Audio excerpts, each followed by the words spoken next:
अशोक गहलोत की सरकार जा रही है और वह अपने अंतिम सांसें गिन रहे हैं सरकार, क्योंकि आज उनसे युवा भी नाराज़ हैं, किसान भी नाराज़ हैं। मैं समझता हूँ ये उनका फ्रस्ट्रेशन है कि जब आदमी फ्रस्ट्रेट होता है तो सत्ता बचाने के चारों ओर भाग दौड़ करता है।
परिवर्तन यात्राएं प्रदेश के अलग अलग कॉर्नर से निकली और वो लगभग 18 से 19 दिन की यात्रा पूर्ण करके कल से उसके समापन शुरू हो गए। कल जयपुर की यात्रा का समापन हुआ, आज जोधपुर और कोटा की यात्रा का समापन होने जा रहा है, कल चौथी यात्रा का समापन होगा। इन समापन यात्राओं का सब मिला करके संपूर्ण परिवर्तन यात्रा का समापन 25 सितंबर हमारे पंडित दीनदयाल जी उपाध्याय, जो हमारे आदर्श हैं, जिनके नेतृत्व मार्गदर्शन में हम लोग आगे चल रहे हैं, मैं समझता हूँ उनकी जयंती पर यह एक विशाल आम सभा के रूप में इसका समापन होगा, जिसको संबोधन देश के यशस्वी प्रधानमंत्री माननीय नरेंद्र भाई मोदी करेंगे, जिसमें लाखों कार्यकर्ता उसमें रहेंगे। उसमें अजमेर से भी प्रत्येक शक्ति केंद्र से कम एक बस और प्रत्येक बूथ से कम, जैसा अध्यक्ष जी ने बताया कि 5 4 पहिया वाहन भी सम्मिलित रहेंगे। इस प्रकार हर शहर से, हर विधानसभा से हज़ारों की संख्या में लोग सम्मिलित होते हुए वहाँ पे लाखों की संख्या में करेंगे। उससे चुनावी का हमारा जो रण है उसका आगाज़ होगा और मैं समझता हूँ उसके बाद सब प्रेरणा लेकर के, उनसे ऊर्जा लेकर के अपने क्षेत्रों में जाएंगे, जहाँ पर इस चुनाव का जो बिगुल जो बजेगा उसके आधार पे आगामी चुनाव जो नवंबर के अंत में होने जा रहे हैं उसमें राजस्थान में हम 3/4 बहुमत से सरकार बनाए जाएंगे।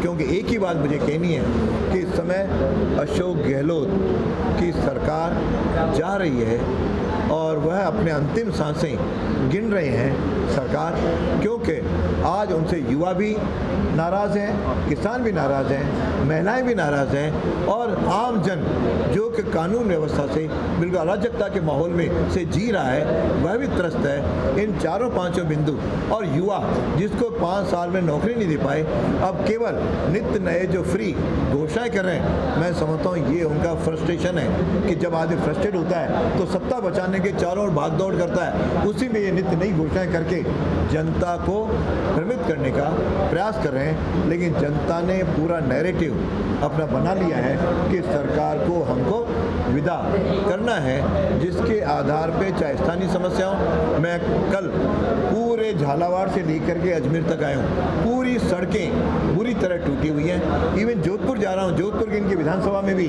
सड़कों के बेहाल हैं, कोई चलने योग्य नहीं है। इस प्रकार के सड़कों से लोग त्रस्त हैं। पीने के पानी के अजमेर की जनता सहित आधा राजस्थान पूरी तरह त्रस्त है। अब वो आशीर्वाद यात्रा निकालने का एक ढोंग रच रहे हैं, लेकिन जनता ने वो पूछ रहे हैं कि 2030 के लिए सुझाव दीजिए, तो जनता तो एक ही सुझाव दे रही है, गहलोत साहब अब विदा हो जाओ और अपने घर बैठ जाओ, जरा भाजपा की सरकार आने दो, जिसके आधार पे हम जनता को राहत दे सकें। जिस प्रकार 18 से पहले दी है, कानून व्यवस्था में मैंने बताया 3 दर्जन से अधिक साधुओं की हत्या हो गई है। मणिपुर की जैसी घटनाएं रोज राजस्थान में घट रही हैं, लेकिन इनसे कोई कंट्रोल में नहीं आ रहे हैं। तो इस प्रकार का जवान पेपर लीक से परेशान, किसान ऋण से परेशान, महिलाएं अपने अस्मिता को बचाने के नहीं बचा पा रही हैं, उससे परेशान।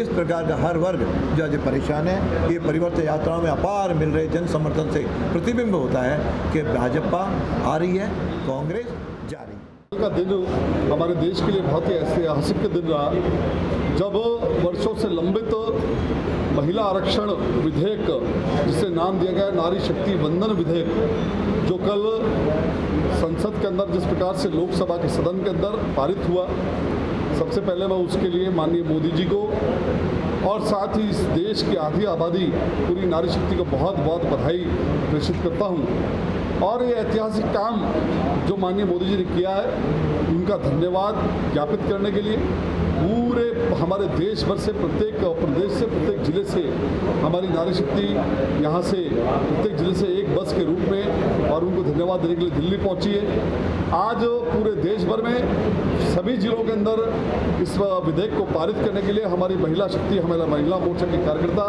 आज विभिन्न कार्यक्रम कर रही है। जिस प्रकार से मंदिरों के अंदर संकीर्तन का आज आयोजन किया गया है, इस प्रकार से कुल मिलाकर के इस ऐतिहासिक काम के लिए, ऐतिहासिक निर्णय के लिए माननीय मोदी जी का बहुत बहुत अभिवादन इस नारी शक्ति ने किया है।